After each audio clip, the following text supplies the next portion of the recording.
We're recording parts of this session so that you can watch Isabel's presentation afterwards, so that you know that.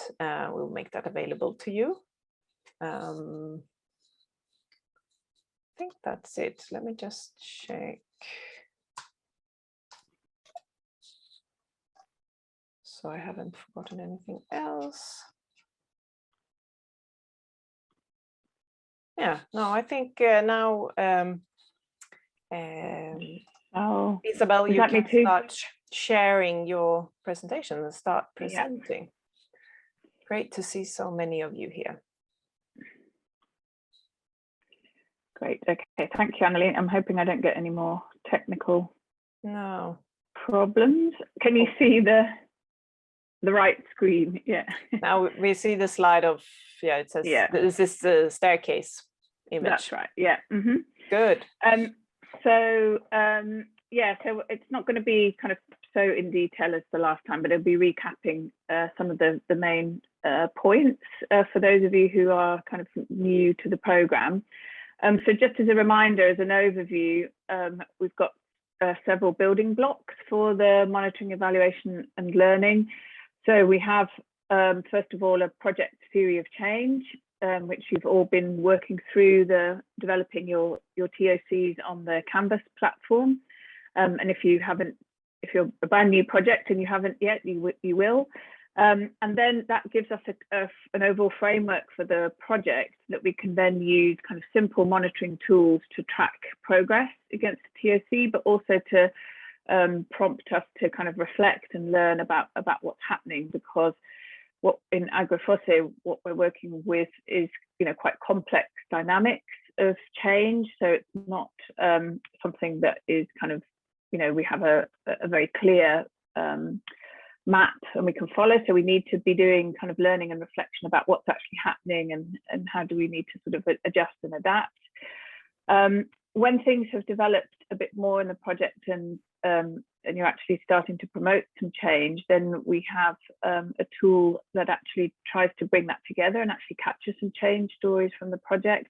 And then all of these layers of MEL build up into the project reporting, that we have an annual report where you bring everything together. We have regular review and check-in points as well at 6 months and at 12 months. And that really helps with the learning and reflection aspect. So very quickly, what do we mean by monitoring, evaluation and learning? This is kind of a very simplified version. Those of you who've worked with MEL in projects before may have slightly different views. This is, probably one way you can interpret this, but monitoring I tend to think about as the kind of accountability part. So we're just tracking, seeing what we're doing. Are we doing what we said we were going to do? Are we doing it as well as we can? So it's much more that kind of week to week flow of activities and what's happening. The evaluation aspect is where you start to focus a bit more about change. So what change are we promoting? Are we making a difference? Are we making the kind of difference that we'd like to make? And that's kind of captured and expressed in the project TOC. So you can think about that as the kind of so what, so we're doing all this stuff, but so what's that adding up to in terms of the difference that we're making? And then the learning part is about, are we doing the right things at the right point? Can we kind of look across all of our monitoring and our evaluation to actually help us adapt? So very simply, that can be, MEL is kind of what, so what, and now what. There's obviously, as you start to dig into it and you work more with MEL, there are kind of more nuances and dimensions around that, but that's the kind of basic idea. And then why are we using MEL in AgriFoSe, which is, I guess it's in the research space, but actually what we're doing is more complicated than that. We're trying to do research with impact, so actually translating science into policy and practice. So we are involved in trying to promote change in all of the settings that the projects are working in. So we need to track that change process to learn and actually capture what's happening. As I said earlier, the kind of change that the projects are involved with is kind of complex, it's unpredictable, it's not a kind of straightforward linear process. So we use the TOC to help projects navigate. We have an idea of the changes that you want to promote, and then the MEL helps to capture in kind of real time whether those are unfolding, were they the right kinds of things to think about. And then, as I said before, in AgriFoSe, because things are unpredictable, projects are expected to work in and adapt strategies. Maybe there's a new opportunity arising, or something hasn't quite worked. So we're using kind of MEL to help support adaptation. So why has something not worked as well as we thought, or perhaps we weren't able to engage a particular stakeholder? So then we can use the MEL to adapt. So the principles of MEL in AgriFoSe is focused on what a colleague of mine calls small but mighty changes. And one of the challenges with this kind of project is we don't know today what changes are going to be significant tomorrow. So perhaps you've managed to engage a particular stakeholder group, and they're quite responsive, perhaps more responsive than you anticipated. And actually, although we can't see that today, but that may turn out to be a very important engagement, because that stakeholder perhaps can create more opportunities and really kind of build momentum. So we use the theory of change to think about the pathway of these types of changes that together will lead towards the bigger change that we seek. So early changes can be stepping stones towards your long-term goal, or they can be, another way to think about it is that they're the first chapter in a bigger story. So when we think about the change stories, there's actually, they could be chapter 1 or chapter 2 of what's a much bigger story. And one of the things I think that is very typical, I guess, but a typical challenge, a common challenge, is that we're so busy kind of, doing stakeholder meetings, doing the kind of engagement and translation work that you're doing, that we kind of forget to take a step back and actually record what's happening. So then when we look back in a year's time and we see, okay, there's quite a big change that's happened, but actually, how did we get here? We've forgotten to kind of capture that. So that's the real principle of the AgriFoSe MEL, is to just try to encourage us to capture things regularly and often, so that when we look back, we can build up the bigger story. So just really briefly, this is kind of how it all fits together, that you have your strategic planning and your theory of change work. You then implement your project and you're collecting MEL information as you go through. We have a kind of 6-month review of the theory of change. How are things progressing? Is it still holding true? Do we have to maybe adjust the theory of change, maybe adjust plans a little bit? Then we go back through for another 6 months, you implement and you collect MEL information, and then there's an annual report and a review of progress. And a lot of you have already been through this whole cycle now, because some of the projects are a year old. So you're familiar with how that's working. So very quickly, just, what are the MEL tools? So this slide is kind of showing a very generic TOC, but with I hope you're familiar with the spheres of control, influence, and the sphere of interest. So the first tool we have is just helping us kind of monitor things like using the key meetings tracker, where there are significant meetings, but you're just using the tool to sort of capture what happened in that meeting and with that particular stakeholder. Then we have a tool that is helping us to reflect a bit more on the different activities that you've been doing and what change is being promoted, and that's called the after action review. And then the change stories are really trying to capture changes that are now kind of being influenced at more within your sphere of indirect influence, kind of significant things that are starting to emerge. And then all of that hopefully should provide a basis of information to feed into your annual narrative report. So that's kind of it in a nutshell. We've got, I won't go through these, I don't think we've got time today, but the key meetings tracker, we have a template, and you can find that in the MEL strategy. The after action review, there's also a template, and for the change stories as well. So shall I stop there? I think, Annalie, that's probably enough of a recap. Did you say so? As most of you know, these MEL tools are also available on the Canvas, this educational online platform we are using for the theory of change process that every team is developing. There are also this set of tools separated into different templates, basically documents. So that's good to know. And we've recently actually updated them with some additional information. So you should definitely have a look at, make sure that you always have the most recent version of the template. Mm-hmm. Yeah. And then just as a reminder that I think, we want these tools to be useful to you and not a burden. So we've said that, as a minimum, it would be good if you do kind of 4 MEL activities within the year. So either, using the key meetings tracker or an after action review. And I think we would like each project to do at least 1 change story using the third tool. So it'd be interesting to hear now from projects who have been working with the tools about how they're finding them, and we're here to listen and learn and see if we can improve them as well.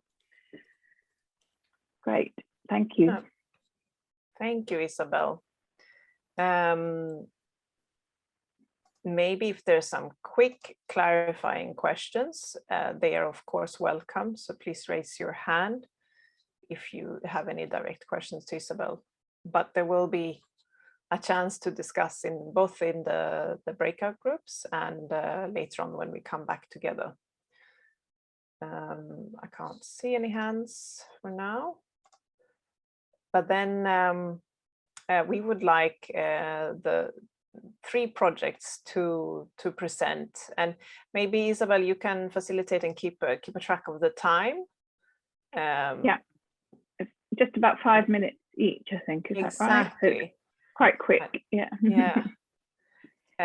I don't know. It's a voluntary who goes first, actually. I think we've asked. Did you have an order? Messier. I didn't have a running order. No. So we asked David, David, as well as Messiah and Alan. Messiah and Alan, and I think they're all here. Should we start with you, David? Thank you. And please present yourself and your project as well, for everyone to know. Thank you. Shall I be able to share a page on the screen? If you want to, there's absolutely no need. But if you want to, you can. Do you have a slide? Just 3 word pages of each of the tools. Let's try it. So if you share. I'm David Jakinda from the University of Nairobi, and our project basically deals with transformation of pastoral livelihoods through enhanced capacity in terms of indigenous foods and commercialization. Now we can see your... And it's based in West Pokot in Kenya. So what I want to share this morning... You see your Word document now. Okay. So what I wanted to share was just how we've tried to use the 3 MEL tools. So after developing our theory of change, we had some set of activities to implement, and one of them was to conduct food demonstration.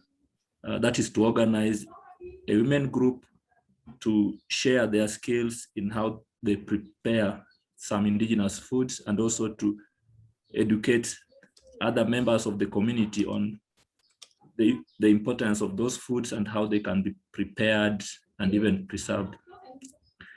So for that kind of activity, which we did on 10th November last year, before the activity, we sat as a project team to understand what we wanted to do and fit it in this tracker, the tracker form. So as you can see, we filled this form by indicating who were the stakeholders to be involved, and then the purpose of that activity, and all the other details that were useful before we did that activity. So I will not go into the details because I've already shared this with the communications team, but this is just important so that you do not leave out any stakeholder group, and also so that each member of the project team knows who is going to participate in the activity and what role they are going to play.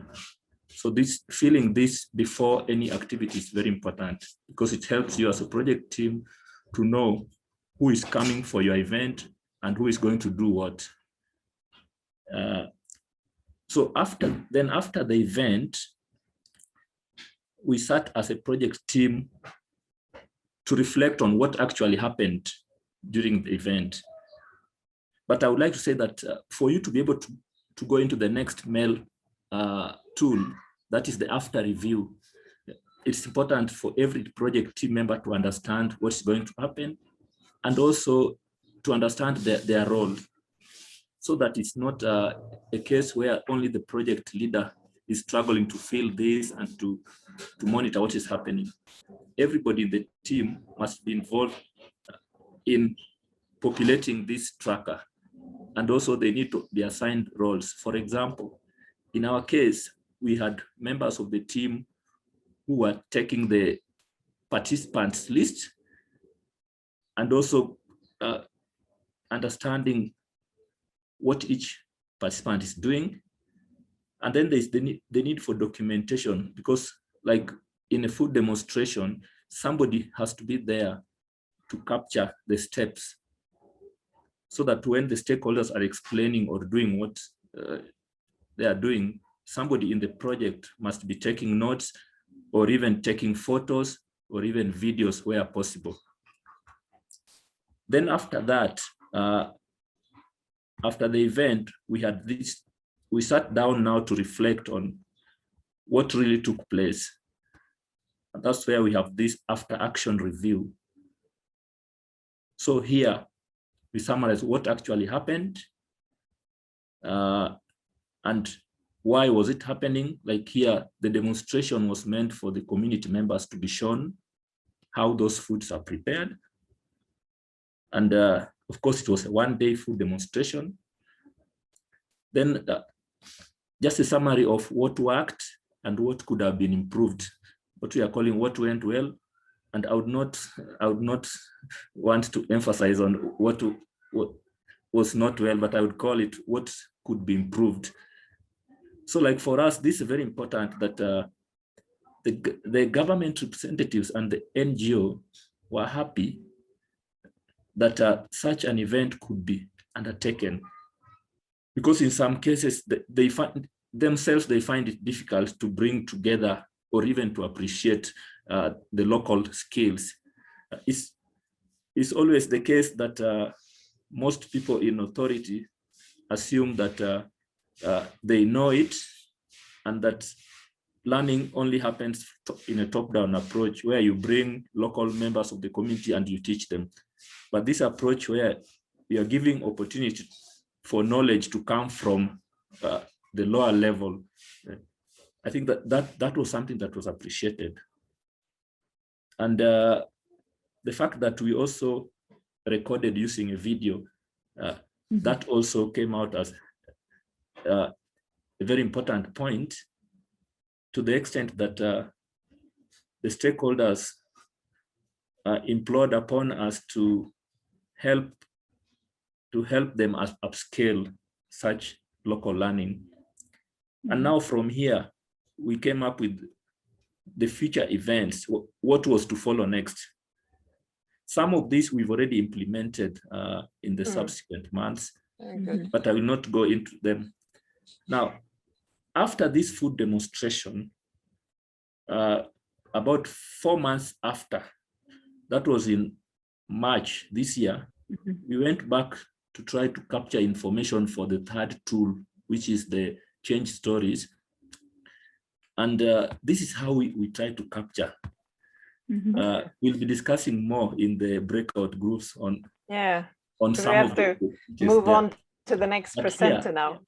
Here, what we simply did was to approach some of the participants at the demonstration and just talk to them on what they had begun applying from that from what they saw in the food demonstration. So these are just stories that we captured verbatim, where like somebody saying, this is what I did, this is what I found useful. So we captured this at individual level. So the second participant there is also talking about what she felt she learned and how she's tried to apply it. So sorry, for the first one is from the food demonstration. This one is from the food demonstration. The second participant is telling us about a change story from a visit, because one of the activities involved taking them to learn from a dairy plant.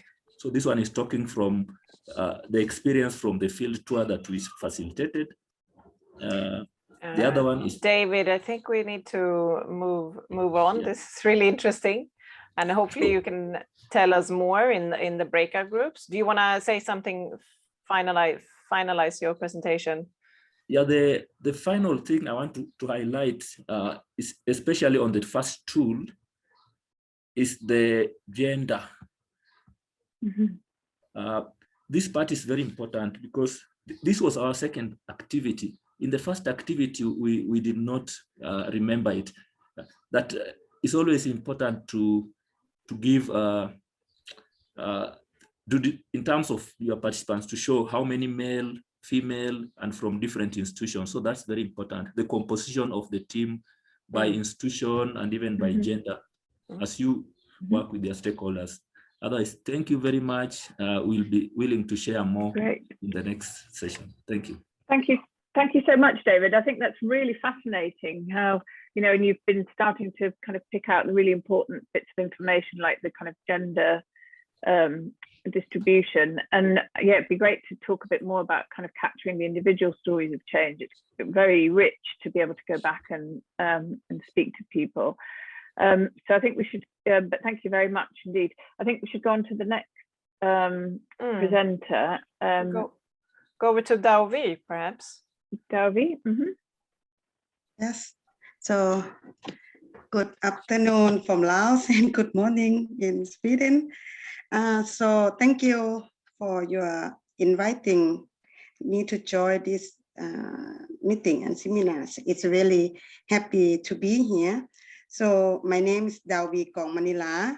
I am from Laos. At the moment, I work at the Faculty of Agriculture, National University of Laos. So what I responsible with the AgriFoSe program is responsible for the goat project with the title of smallholder goat production in Laos, improving quality of attention service and access to market.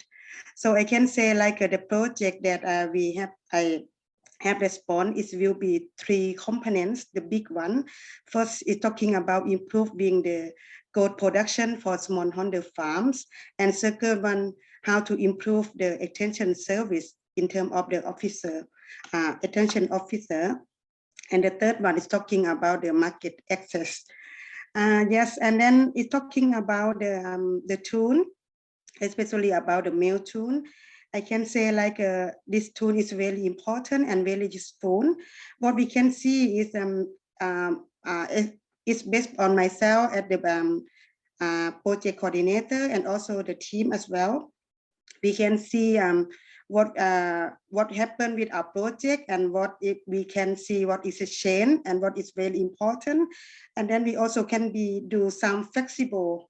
For example, if you do some plannings in the next year. And then we can see if we collect the data and we see some change, maybe some activity we need to move earlier, you know, and some activity like we see like maybe not important, not really need now, maybe we can forward to next year. I mean, we can see like how flexible, and then we can say it's really useful that we can review it by ourselves, and we can know which one is very important and need to do on time. It is first thing that I would like to share you. Second one, based on the project in Laos that we have done for 12-month review.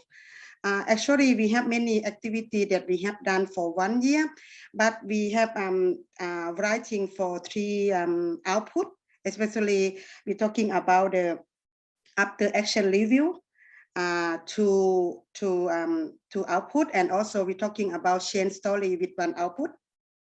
It is actually we have many activity and many output. I totally agree with David that he mentioned about what the process and what we have did and what we prepare, and this is the same methodology. I can say like we did similarly with the David what he have done. For now, we also based on what we put at the output for the 12-month review. We based on what is a really significant change and what we can see the data available, and what we can fulfill the form, because each tool have the form very clearly. It is a very important that we can see. For example, like after action review, they also have the guideline, should we, how we write this output, and also change story. We also can see like that. I can give you some example. Talking about action, after action review, is very important that we can see what is happened during we did the activity. For example, we're talking about the silage making by farmer. It is a very important, like actually our plan is not really yet to do this process, but it is a form the farmer. They can make it by themselves. We can see how change of the farmer they can make about the silage. Yes, it is a very important that we can see, and then we put is a very put at the output of the action review. And also we do the animal health campaign. It is very important as well that we can see many farmer participants for this activity, and they see many important issue for this activity. That's why we put it. And for change story, we also take from what we have done with the evolution. When we do the training for attention officer, because we're talking about improve quality of attention officer.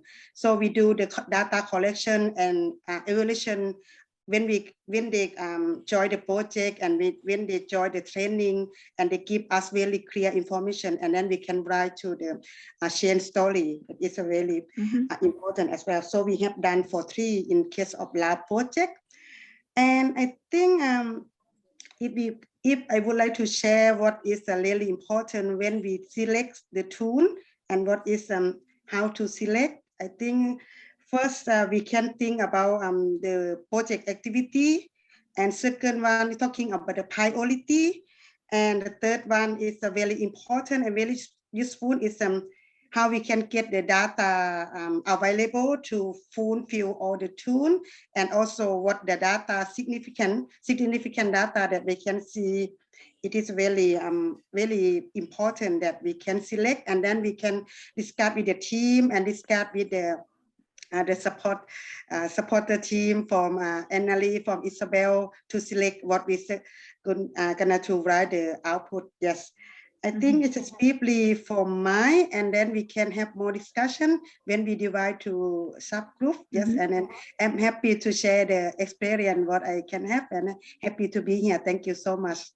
Thank you, Dalvi. And yeah, I think it's really interesting that rather than try to do apply the MEL tools to absolutely everything, that you're trying to think about kind of what's something significant. Maybe it was an unplanned activity like the silage making, like you said, or something that's kind of a significant change, and so you want to capture it. Because I think that's it's really important to be pragmatic, I think, and also the importance of bringing, you know, some data or some evidence that you can bring to that. So that's great. That's really interesting, and looking forward to hearing more in the breakout groups. So next, I think it's Messier now. Or yes, Messier. Yeah. Should yeah. there you are. Yeah, thank you very much, Isabel and Annelie, but also my colleagues who just presented. It's nice to listen, but also learn from them.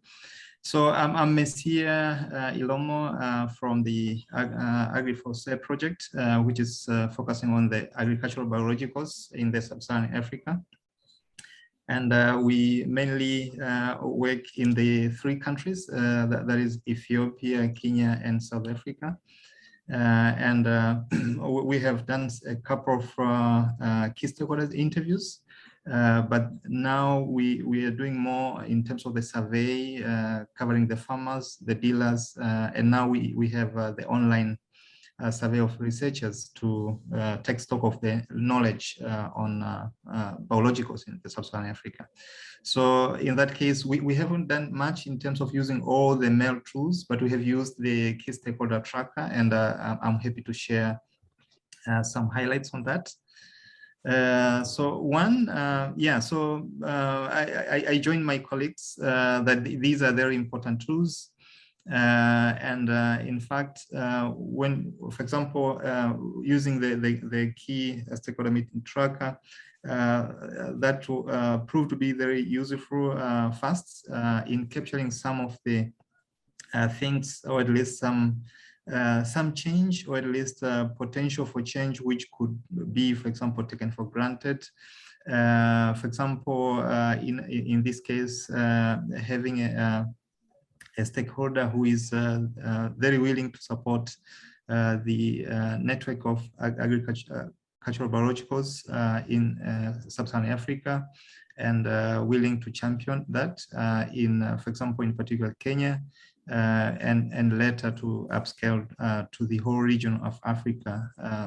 So that was one of the very important aspects. And then the other thing was this tool is also useful because it also helps to reflect on the project in terms of whether what we are thinking in the beginning is right, and it gives the room to improve. For example, we noticed the difference between across at least countries in terms of who are the important stakeholders of biologicals. For example, if you talk of Kenya, for example, maybe the dealers are very important. Maybe groups that initially we thought that they're not that important, but if you talk of South Africa, for example, it's a different group. Maybe commercial farmers are important. So based on the interviews with the key stakeholders, these things came up, and we could try to refine at least the set of stakeholders that we thought we could interview. And then so what we do in our case, we normally plan prior to the meeting to use the MEL tool. So it's not something that happens accidentally, no. So we have a clear plan. I should also say it is one of the tools that we use, because when we do the interviews with the key stakeholders, so we have the MEL tool, and then we have also the substantive, the tool for the substantive aspects in terms of biological aspects in the sub-Saharan Africa. And so what we do in our case, we have at least one member who is going to record, or at least take notes of the things and fill in the MEL tool. And then later, this is shared with the whole group for review, but also updating at least the MEL tool, and that also gives the room for for the project members to learn, because, for example, in my case, I come from the social science. I didn't have much from the natural science, but now based on the review of these tools, but also sharing experiences, or at least some reflection, I'm able to learn. So there is also a learning within the project team through the review. And then maybe also to add, so in terms of the tool, when we use it for the first time, yeah, so maybe it was somehow not very clear because unfortunately, maybe we wrongly took it as a complete tool for everything, or at least to capture everything. But I think it's clear that this is a MEL tool. So you should have an approach, or at least another tool to capture the substantive part. Once we knew that, then we didn't have any problem, and it was possible to proceed, but now with another tool for the substantive part. And maybe to use what Isabel advised us in terms of some 3 tips that we could also share for the others to learn. So one, I think it's important to complete the MEL tool soon after the meeting. Otherwise, then you risk forgetting some of the aspects, and especially the change aspects, which we often take for granted. And if you don't document them immediately, there's a risk to forget that. But then the other thing, it's also, I think it's good to reflect, but also to review as a group. So it's not that just the recorder documents whatever that he or she could capture, and then that is done. So it's important to reflect, but also review as a group, because that will ensure that you have captured all the relevant inputs, but also all possible changes are also captured. And I think, as I mentioned, is also, I think, relevant to consider MEL tool as key, but part of the tools that are used, let's say, in a project. So it's nice to have also other tools to capture the substantive part. Yeah, so great. I think I would stop there for now. Thank you. Yeah. Oh, thank you so much, Messia. That's really useful, and thanks so much for the top tips as well. And I think, yeah, I'm glad that you highlighted that the MEL tool doesn't work for everything. It has a particular purpose, but I think it maybe complements well where you've done an interview with a key stakeholder and you can capture that. But then the key meetings tracker enables you to take a step back and say, well, so what responses, you know, what are there, kind of, you know, some seeds of change there? They're different purposes, but I think you drew out, you know, the complementarity really well. Yes. Well, thank you so much, everyone, for sharing. I think we've got a real flavour of how, you know, the tools can sort of complement your work, but also some of the practicalities of how to use them. And I'm hearing that they are kind of bringing some usefulness and a space for learning, which is fantastic to hear. Right. So thank you. So shall I hand over to you, Annalie, to take us to the next step? Yeah. Yes, exactly. Thank you, Isabel, and thank you all projects for presenting.